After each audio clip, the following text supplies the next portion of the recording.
வணக்கம் நண்பர்களே. இன்னைக்கு நம்ம பார்க்க போகிற தலைப்பு மிகவும் முக்கியமானதுங்க. பலருக்கும் சிக்கன் என்றாவே மிகவும் பிடித்தமான ஒரு உணவு. வாரத்துல ஒரு முறையாவது சிக்கன் சாப்பிடாதவர்கள் மிகவும் குறைவு. ஆனா சிக்கன் சாப்பிடுவது மட்டுமல்லங்க, அதனுடன் எந்த உணவு சேர்த்து சாப்பிடுகிறோம்ங்கிறது ரொம்பவே முக்கியம். சில உணவுகளை சிக்கன் கூட சேர்த்து சாப்பிடும்போது செரிமான கோளாறு, வயிற்று உப்பசம், அஜீரணம், வயிற்று வலி, சிலருக்கு வெண்புள்ளிகள், சிலருக்கு கடுமையான அலர்ஜி, இந்த மாதிரியான பிரச்சனைகள் ஏற்படுறதுக்கும் வாய்ப்புகள் அதிகமே இருக்குது. ஒரு விஷயத்தை நீங்க தெளிவா புரிந்து கொள்ள வேண்டும். இந்த ஃபுட் கமிஷனை பற்றிய தகவல் சில பாரம்பரிய மருத்துவ முறைகள் மற்றும் உணவு பழக்க வழக்கங்களை அடிப்படையாக கொண்டது. எல்லாருக்கும் ஒரே மாதிரியான பாதிப்பை ஏற்படுத்தாது. இருப்பினும் அதிகமாக அல்லது அடிக்கடி இந்த உணவை எடுத்துக்கிட்டே இருந்தால் கண்டிப்பாக பாதிப்புகளை ஏற்படுத்தலாம். அதனால தான் சிக்கனுடன் சேர்த்து சாப்பிடக்கூடாத அந்த சேர்க்கையை நம்ம பார்க்க போகிறோம். அதுலேயும் கடைசியாக பார்க்க போகிற ஒரு சேர்க்கை நம்ம எல்லாருமே தெரியாமல் செஞ்சுக்கிட்ட தவறு தான், தெரியாமல் செய்து கொண்டு இருக்கிறோம். ஸோ ஆனால் அந்த ஒரு சேர்க்கை மிகவும் கடுமையான பாதிப்பை ஏற்படுத்தும். சிலருக்கு உயிருக்கே ஆபத்தை விளைவிக்கக்கூடிய அளவிற்கு பிரச்சனைகளை உண்டு பண்ணியிருக்குது.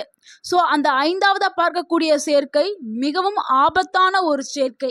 ஸோ வீடியோவை ஸ்கிப் பண்ணாமல் முழுமையாக பாருங்கள். அந்த கடைசியாக சொல்ல போகிற சேர்க்கையை பார்த்து நீங்களும் அதை இனிமேல் பயன்படுத்தாமல் இருங்க. ஸோ வீடியோவை முழுமையாக பாருங்கள். இந்த ஒரு வீடியோ உங்களுடைய ஆரோக்கியத்திற்கு மிகவும் முக்கியமான ஒரு வீடியோவாக இருக்கு. நம்ம இப்போ முதலாவதாக பார்க்கக்கூடிய ஒரு தவறான சேர்க்கை என்னன்னா சிக்கன் ப்ளஸ் பால் தாங்க.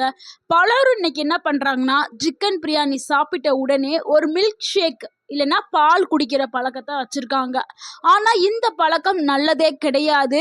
சிக்கன் பிரியாணிங்கிறது ஒரு ஹை ப்ரோட்டீன் ஃபுட்டு. ஏன்னா சிக்கன் அதில் இருக்குதுல்ல, அதிகமான ப்ரோட்டீன் இருக்குது.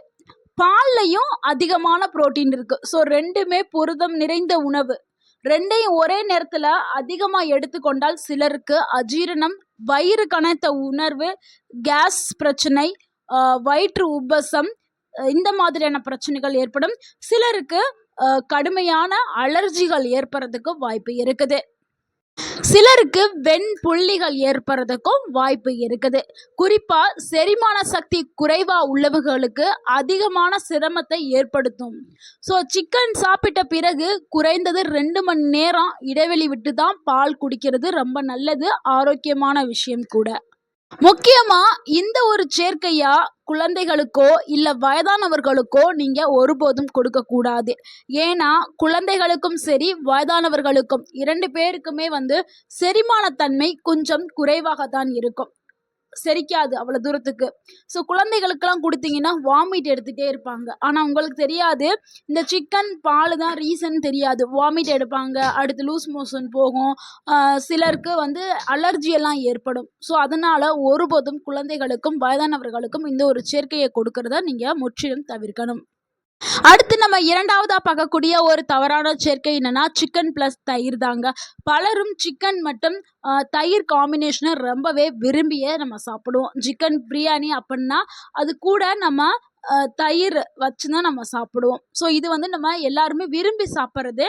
ஆனால் சாதாரண அளவில் நம்ம எடுத்துக்கிட்டோம்னா பெரிய அளவில் எந்த ஒரு பிரச்சனையும் இல்லை. ஆனால் சிலருக்கு உடல்நல பிரச்சனை இருக்கும். அந்த டைமில் போய் இந்த காம்பினேஷன் அவங்க எடுத்துக்கிட்டாங்கன்னா உடலில் சில பல பிரச்சனைகளை ஏற்படுத்தும். சிலருக்கு சளி, செரிமானத்தில் பிரச்சனை, வயிறு உபசம், இந்த மாதிரிலாம் ஏற்படும். சிலர் என்ன பண்ணுவாங்கன்னா இரவு நேரத்தில் கூட பிரியாணி சாப்பிடுவாங்க. நைட் நேரத்தில் பிரியாணி ப்ளஸ் தயிர் சேர்த்து சாப்பிடுவாங்க. ஸோ அந்த டைமில் நம்ம எடுக்கிற டைம்னு ஒரு நேரம் இருக்குல்ல, ஸோ அந்த டைமில் எடுக்கும்போது சிலருக்கு மிகப்பெரிய பிரச்சனையாகவே ஏற்படுத்தும். ஸோ அந்த டைமில் இரவு நேரத்தில் எடுக்கிறத தவிர்க்கணும். அடுத்து நம்ம மூன்றாவது பார்க்கக்கூடிய ஒரு தவறான சேர்க்கை என்னன்னா சிக்கன் ப்ளஸ் இறால் தாங்க. சிக்கன் மற்றும் பிரான் ரெண்டுமே நம்ம சேர்த்து சாப்பிடுவோம்.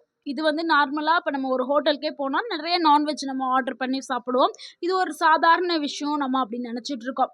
ஆனால் ஏற்கனவே செரிமானத்தன்மை கம்மியாக இருக்கிறவங்க இந்த 2 ஹெவி ப்ரோட்டீன் ரிச் ஃபுட்டை எடுக்கும்போது வயிற்றில் சுமை அதிகமாகிரும். செரிமானம் செரிக்கிறதுல பிரச்சனை ஏற்படும்.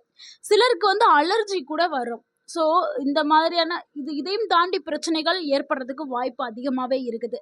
ஸோ ஏற்கனவே வந்து சீ ஃபுட்டு சாப்பிட்டா அலர்ஜி ஆகும் அப்படின்னு இருக்கவங்கலாம் தவிர்க்கிறது ரொம்பவே நல்லது.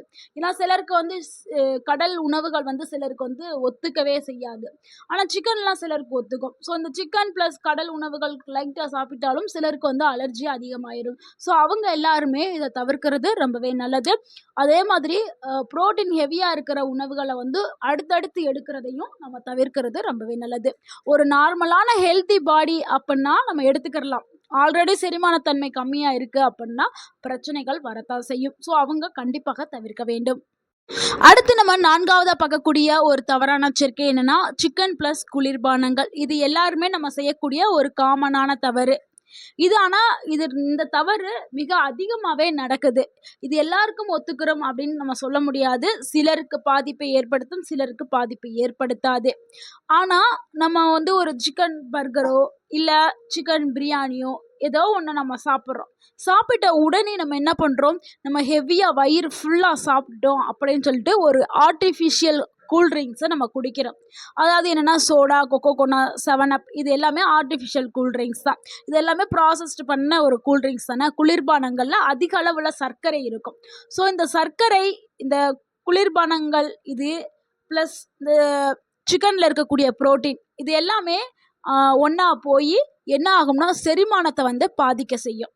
இதனால் வயிற்றில் உப்பசம், அசிடிட்டி, இன்டைஜஷன் ஏற்படுறதுக்கு வாய்ப்பு அதிகமாக இருக்குது. ஆனால் நம்ம எல்லாரும் என்ன நினச்சிட்டு இருக்கோம், இன்னைக்கு நான் ஹெவியான ஒரு மீல்ஸ் சாப்பிட்டுட்டேன், அதை செரிக்கிறதுக்காக ஒரு 7up குடித்தா எனக்கு சரியாயிரும் அப்படின்னு நினச்சிட்டு நம்ம குடிக்கிறோம். ஆனால் அது தவறு. அந்த குடிக்கிற 7up வயிற்றில் பிரச்சனையை தான் ஏற்படுத்தும். ஸோ 7up குடித்தா சரியாகும்னு நீங்கள் உங்கள் மைண்டில் செட் பண்ணதுனால உங்களுக்கு அப்படி ஆகுமே தவிர, உண்மையாக நீங்கள் ஒரு ஹெவியான சாப்பாடை சாப்பிட்டு 7up குடிச்சிங்கன்னா செரிமானம் இதெல்லாம் ஆகாது. வயிற்றில் உப்பசம், அசிடிட்டி ப்ராப்ளம்லாம் ஏற்படுறதுக்கு வாய்ப்பு இருக்குது. ஸோ இந்த கூல்ட்ரிங்க்ஸ்க்கு பதிலாக வேறு மாற்று வழி என்னென்னா, நீங்கள் இப்போ ஹெவியாக வயிறு முட்டை நீங்கள் சாப்பிட்டுட்டீங்க, நல்ல செரிமானம் ஆகணும்னா நம்ம அந்த கூல்ட்ரிங்க்ஸ்க்கு பதிலாக வெதுவெதுப்பான 1 கிளாஸ் வெந்நீர், அதாவது சுடு தண்ணி வந்து நீங்கள் குடிக்கலாம். ஸோ இந்த மாதிரி சுடு தண்ணியை குடிக்கும்போது உங்களுக்கு செரிமானம் நல்லா இயங்கும், உங்கள் உடலும் ஆரோக்கியமாக இருக்கும், பாதுகாக்கப்படும். சுடு தண்ணி குடிக்க முடியலன்னா லெமன் ஜூஸ் அது நீங்கள் எடுத்துக்கலாம். கொஞ்சம் வந்து சுகர் போடாமல் ½ லெமனை வந்து 1 கிளாஸ் தண்ணியில் பிழிஞ்சிட்டு சிறிதளவு உப்பு சேர்த்து நீங்கள் குடிச்சிங்கன்னா நல்ல ஒரு செரிமானம் ஏற்படும். ஸோ இந்த ஆர்டிஃபிஷியல் கூல்ட்ரிங்க்ஸை நீங்கள் தவிர்த்துட்டு இந்த மாதிரியான இயற்கை வழிகளாக நீங்கள் தேர்ந்தெடுத்து குடிக்கிறது உங்களுடைய உடல் நலத்திற்கு மிகவும் நல்லது. அடுத்து நம்ம 5வதா பார்க்கக்கூடிய ஒரு தவறான சேர்க்கை சிக்கன் ப்ளஸ் தர்பூசணி தாங்க. சில பாரம்பரிய உணவு முறைகளில் சிக்கன் ப்ளஸ் வாட்டர்மெலன் சேர்க்கை பரிந்துரைக்கப்படாது. ஏன்னா சிக்கன் வந்து கனமான ஒரு உணவு, வாட்டர்மெலன் வந்து விரைவாகவே செரிமானமாகும். ஏன்னா வாட்டர்மெலனில் வந்து தண்ணீர் சத்து அதிகமாக இருக்குது, வேகமாக இது டைஜஷன் ஆகும். ஆனால் சிக்கன் வந்து செரிமானம் ஆகிறதுக்கு லேட் ஆகும்.